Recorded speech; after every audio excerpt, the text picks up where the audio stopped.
Smart works के management के साथ बातचीत की जाए। स्मार्ट वर्क्स को वर्किंग स्पेसेस की आज लिस्टिंग हुई है और कंपनी के कारोबार और ग्रोथ की संभावनाओं पर चर्चा के लिए हमारे साथ कंपनी के एग्जीक्यूटिव डायरेक्टर हर्ष बिनानी और मैनेजिंग डायरेक्टर नीतीश सारदा मौजूद हैं। बहुत स्वागत है आप दोनों का ही सर सीएनबीसी आवाज़ पर। बहुत शुक्रिया सीएनबीसी आवाज़ को अपना वक्त देने के लिए। सबसे पहले तो ये जानना चाहूँगी मैं कि स्मार्ट वर्क काम कैसे करता है, क्या बिजनेस मॉडल है इनका? स्मार्ट वर्क्स ने फ्लेक्सिबल वर्क स्पेसेस में एक यूनिक मॉडल क्रिएट किया है। हम लार्ज इंडिविजुअल बिल्डिंग्स लेते हैं जिन्हें हम एक वर्ल्ड क्लास कैंपस की तरह क्रिएट करते हैं। उनमें सारी अम्यूनिटीज जो आज के डे एंड एज एम्प्लॉय को चाहिए, जैसे gym, crash, cafeteria, yoga centres, medical centres, वो सब कॉमन अम्यूनिटीज की तरह बनाते हैं। और हमारा फोकस जो है क्लाइंट्स पे, वो mid to large enterprise clients पे है। आज 88% से ज्यादा रेवेन्यू हमारा एंटरप्राइज क्लाइंट से आता है। ना ही ये एंटरप्राइज क्लाइंट स्मार्टवर्क्स में आ रहे हैं, बट ऑन एन एवरेज 63% हमारा रेवेन्यू आता है ऐसे कस्टमर से जो 300 से ज्यादा सीट्स ले रहे हैं। जब एक कस्टमर 300 से ज्यादा सीट्स ले रहा होता है तो वो स्मार्टवर्क्स को एक परमानेंट और लॉन्ग टर्म सोल्यूशन की तरह देखता है। तो हमारा जो एवरेज टेन्योर है with these customers, it's more than 48 months, 4 साल से ज्यादा, 50 महीने पे आज वो एवरेज है। 31% हमारा रेवेन्यू आता है मल्टी सिटी क्लाइंट से। तो अगर आप इन सब आंकड़ों को देखें तो स्मार्टवर्क्स ने अपना एक यूनिक मॉडल क्रिएट किया है जिसमें हमारा ability to take large buildings, convert it into campus and give it out to large enterprise clients is what sets us apart completely. इसी के कारण जो इंडस्ट्री आज इतनी तेजी से ग्रो कर रहा है, पिछले कुछ सालों में 0 से लेकर 80 मिलियन स्क्वायर फुट से ऊपर पहुंच चुके हैं। स्मार्टवर्क्स इंडस्ट्री से भी 1.5 गुना फास्टर ग्रो किया है इन सालों में। तो बिजनेस का कंप्लीट ओवरव्यू तो हमने ले लिया है और आज फाइनली यहाँ पे हमें डेब्यू होता हुआ भी दिखाई दिया है। मार्केट का अच्छा रिस्पांस मिला है, कॉन्ग्रेचुलेशंस इस चीज़ के लिए। लेकिन एक चीज़ मैं आपसे पूछना चाहूंगी, पोस्ट आईपीओ जो फंड का यूटिलाइजेशन है अप्रोक्सीमेटली 114 करोड़ जो है वो डेट रीपेमेंट क्लियर किया जाएगा। क्या आप इस टाइम पे जो फाइनेंस कॉस्ट है उसको क्वान्टिफाई कर सकते हैं और इसका जो इम्पैक्ट है हमें नेट मार्जिन में किस तरीके का देखने को मिलेगा? आज बहुत ही बड़ा दिन है कंपनी के लिए। बहुत छोटे टाइम पे 8 सालों में, जिसमें 2 साल कोविड के थे, कंपनी 1 करोड़ स्क्वायर फुट से ज्यादा इस बिजनेस को बिल्ड कर चुका है। और आईपीओ में आज के दिन जो हम रेस कर रहे हैं 445 crore is going to power our next leg of growth. ये बिजनेस को काफी आगे ऊंचाइयों में हमें लेके जाना है। मॉर्गन स्टैनली इस बात की चर्चा करता है कि India is the office to the world, और साथ में प्राइम मिनिस्टर मोदी जी की जो बड़ी विजन है इंडिया को एक डेवलप्ड इकोनॉमी बनाने की 2047 में, हमें लगता है बहुत ज्यादा ऑफिस की रिक्वायरमेंट आएगी। और आज के दिन हम तो 0.5% है इसके। तो ये 445 करोड़ जो रेज हो रही है, बिल्कुल उसमें 114 करोड़ की डेट रीपेमेंट हो रही है, जिससे कंपनी की कैश फ्लोज बढ़ेगी। और साथ में क्योंकि 114 करोड़ हम रीपे कर रहे हैं, इससे भारी मात्रा में हमारे कंपनी के बॉटम लाइन में भी सेविंग्स होगी। मैं एग्जैक्ट स्पेसिफिक नंबर्स पे अभी कमेंट नहीं करना चाहूंगा, लेकिन अगर आप हाई कॉस्ट को 114 करोड़ से मल्टीप्लाई करें, आपको एक अंदाजा मिल जाएगा कि हर साल और अगले साल इसका जो हमें बचत होएगा वो स्ट्रेट अवे हमारे बॉटम लाइन पे जाएगा। बिल्कुल, लेकिन सवाल एक अहम ये भी कि मैं डेटा देख रही थी, जून 2025 तक की डेटा अगर मैं बात करूं तो around 12,000 seats are yet to be occupied. तो इसके मद्देनजर कोई रिस्क आपको दिख रहा है ओवर सप्लाई का? आपकी स्ट्रैटेजी क्या होगी to convert this into revenue and generating assets? आज अगर आप हमारा ऑक्यूपाइड कमिटेड ऑक्यूपेंसी देखें फ्रॉम आवर ऑपरेशनल सेंटर, तो ये 89% के आसपास है, जो दिखाता है इस प्रोडक्ट का डिमांड कितना ज्यादा है। अगर आप जो 12,000 सीट की बातें आप कर रहे हैं, वो on a base of more than 2 lakh सीटें जो है स्मार्टवर्क्स में उस पर है, तो वो तो एक छोटा सा प्रोपोर्शन है। और ये इस ट्रेजेक्ट्री में है कि पिछले 3 महीनों में सिर्फ स्मार्टवर्क्स ने 15 लाख स्क्वायर फुट नया लिया है, जो हमने नया साइन किया है।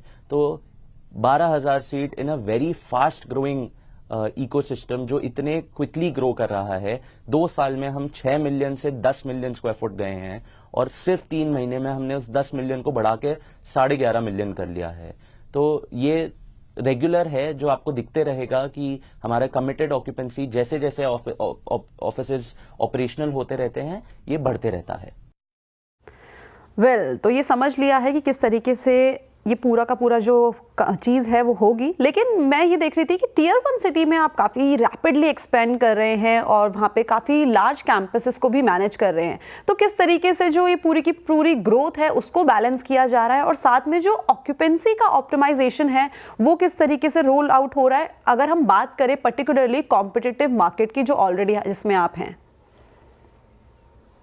तो अगर आप देखें, इंडिया का सबसे ज्यादा डिमांड 7 बड़े शहरों से आता है। 90% से ऊपर demand comes from the 7 biggest cities. अगर हमारा भी ग्रोथ ट्रेजेक्टरी उन 7 सिटीज में ज्यादा फोकस करती है, लेकिन हम बहुत सारे टियर 2 एंड डेवलपिंग सिटीज में भी एंटर किए हैं। पिछले कुछ सालों में हर साल हमने 1-2 नए टियर 2 और नए टियर 3 सिटीज में एंटर किया है। गोइंग फॉरवर्ड भी अगर आप देखेंगे, हमारा स्ट्रैटेजी है एक क्लस्टर स्ट्रैटेजी फॉलो करने का। इसमें हम जो शहर हमारे लिए अच्छा करता है उसमें बड़े से बड़ा एसेट लेना शुरू करते हैं। ये हमें अलाउ करता है कि हमारा कॉस्ट एकदम कम हो जाए। हमारा cost not to just make the office but even operate the office वो इंडस्ट्री का लीडिंग स्टैंडर्ड हो, और इसी के कारण स्मार्टवर्क्स सबसे तेज ग्रो कर पाया है, 1.5 गुना faster than the industry. Okay, Harsh, मैं आपसे जानना चाहूंगी अगला सवाल। आप देखिए, वैल्यू एडेड सर्विसेज और fit out as a service अभी नए रेवेन्यू स्ट्रीम के लिहाज से देखे जाएंगे। इसको अगले 2-3 साल के लिए इन दोनों सेगमेंट से कितने % ऑफ रेवेन्यू में कंट्रीब्यूशन एक्सपेक्ट कर रहे हैं? हमारा बड़ा फोकस रहा है हमारे कोर बिजनेस में अपनी सारी मैनेजमेंट बैंडविड्थ को कंसंट्रेट करना। शायद यही स्ट्रैटेजी हमें इंडिया की लार्जेस्ट बनाया है और एक ऐसी यूनिक मॉडल बनाई है जिसकी वजह से हम ये मॉडल को सबसे ज्यादा फास्टर ग्रो कर सकते हैं। साथ में हमने बहुत सारी कंपनीज की स्टडी भी की है इंडिया में और ग्लोबली। अब हम आज के दिन उस स्केल पे आ गए हैं कि वैल्यू एडेड सर्विसेज को हम बहुत जोरों से अपना काम आगे बढ़ाए। तो वाइल आज के दिन ये नंबर काफी लो है, बट ये एक बहुत डेलिबरेट मैनेजमेंट स्ट्रैटेजी रही है ताकि हमारी लीडरशिप हमारे कोर बिजनेस में रहे। तो नेक्स्ट 3 से 5 साल में आपको भारी मात्रा में इस बिजनेस की रेवेन्यू ग्रोथ तो दिखेगी, लेकिन खास बात इस बिजनेस की ये भी है कि इसमें ज्यादा आपको कैपिटल की आवश्यकता नहीं है। तो साथ में इसकी प्रॉफिट कॉन्ट्रीब्यूशन कंपनी में जबरदस्त रहेगी जो काफी वैल्यू क्रिएशन करेगी।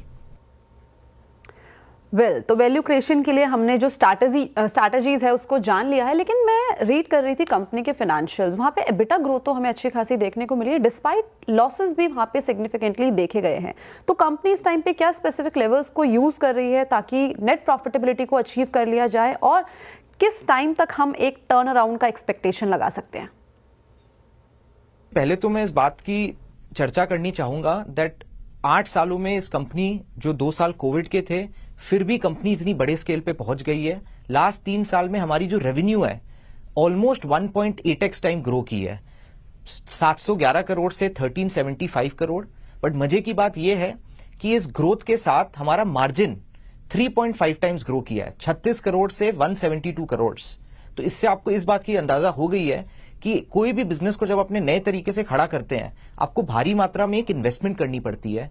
जब वो इन्वेस्टमेंट एक सर्टेन स्केल में पहुंचा देती है बिजनेस को, वो इनॉर्मस प्रॉफिट की सोर्स बन जाती है। आज के दिन स्मार्टवर्क्स उसी पड़ाव पे है। और साथ में खास बात स्मार्टवर्क्स की ये है, हम बिजनेसमैन हैं, हम समझते हैं कि बिजनेस की एक बहुत बड़ी स्ट्रेंथ है कैश फ्लो। कैश फ्लो से स्मार्टवर्क की बिजनेस स्टार्ट होती है और एंड होती है। तो 172 करोड़ की EBITDA के अवच में हमारा कैश फ्लो था 242 करोड़।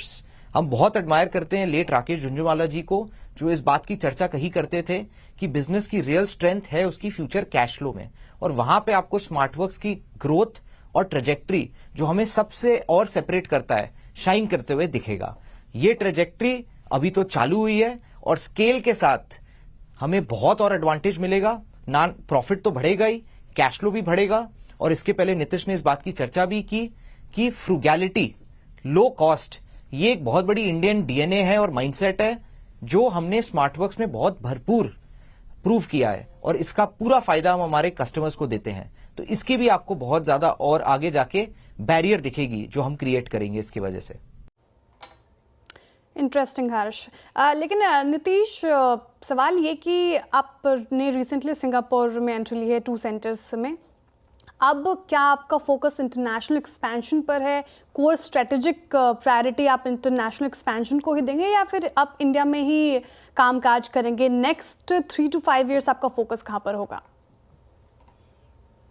नहीं, इंडिया तो हमारी प्राइमरी फोकस है। अगर आप इंडियन मार्केट देखें तो अभी तो 8 करोड़ स्क्वायर फुट पहुंचा है, पोटेंशियल है 14 से 15 करोड़ स्क्वायर फुट पहुंचने का। तो इंडियन मार्केट अकेला ही इतना बड़ा है दैट हम यहाँ के डिमांड को ही बहुत अच्छे से केटर कर सकते हैं। सिंगापुर का एक्सपेंशन जो था वो एक स्ट्रेटेजिक कॉल था। हमें रियलाइज हुआ कि अगर आप देखेंगे इंडिया में बहुत सारा डिमांड बाहर के वेस्टर्न कंपनीज से आता है। इन वेस्टर्न कंपनीज के जो एपैक हेडक्वार्टर्स होते हैं वो सिंगापुर जैसे शहरों पे होते हैं। हमें लगा था शुरू में दैट हम वहाँ एक एक्सपीरियंस सेंटर बनाते हैं ताकि जो डिसीजन मेकर्स वहाँ बैठते हैं उन्हें एक एक्सपीरियंस मिले कि स्मार्टवर्क्स का सेंटर कैसा होगा। बट हमें एक अपॉर्चुनिटी मिली जिसमें हम वहाँ सेंटर खोल सकते थे और आज मैं बहुत खुशी से बोल सकता हूँ कि ना ही हमने 2 सेंटर्स खोले लेकिन वो 2 सेंटर्स आज बहुत ही अच्छे प्रॉफिट मार्जिन में चल रहे हैं। तो ये हमारा जो एक्सपेरिमेंट था ये बहुत सक्सेसफुल हुआ, लेकिन जो ग्रोथ अपॉर्चुनिटी इंडिया में है वो कहीं नहीं है। जैसा हर्ष ने पहले बोला, India is the office to the world. हमारा conviction on creating a differentiated product in this country is what is driving us और हम इसी को ग्रो मीनिंगफुल मैनर में करते रहेंगे। Well said. जैसे कि आपने बोला कि इंडिया का जो मार्केट है काफ़ी ज़्यादा इस टाइम पे अट्रैक्टिव दिख रहा है और रिसेंटली हमने देखा है कि काफ़ी ज़्यादा इमर्जिंग मार्केट में भी इंडियन मार्केट उभर के आया है। तो इस टाइम पे मार्केट में काफ़ी ज़्यादा कॉम्पिटिटिवनेस जो है वो भी बढ़ती हुई दिखाई दी है। तो आपके जो पेयर्स हैं उनको आप किस तरीके से देख रहे हैं और क्या स्ट्रैटेजी है उनको आउट परफॉर्म करने की? स्मार्टवर्क्स एक एग्जीक्यूशन मशीन है। हम ट्रेंड सेटर्स हैं, फॉलोअर्स नहीं।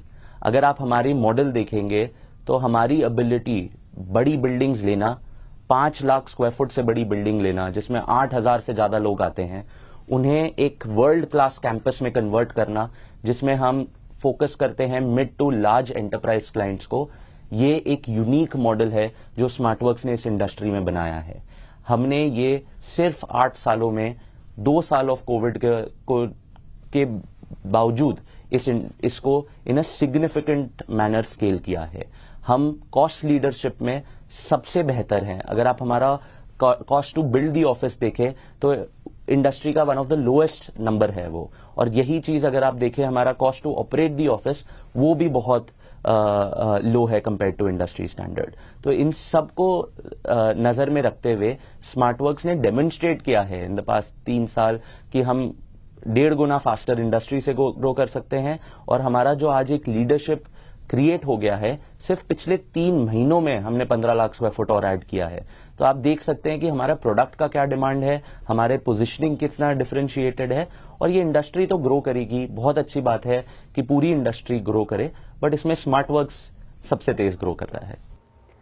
वेल तो पूरे बिजनेस को हमने अच्छी तरीके से समझ लिया है, फ्यूचर आउटलुक क्या है ये भी जान लिया है। Nitish and Harsh, thank you so much हमारे साथ जुड़ने के लिए, बढ़िया जानकारी शेयर करने के लिए। All the best for upcoming quarters. तो चलिए तो बात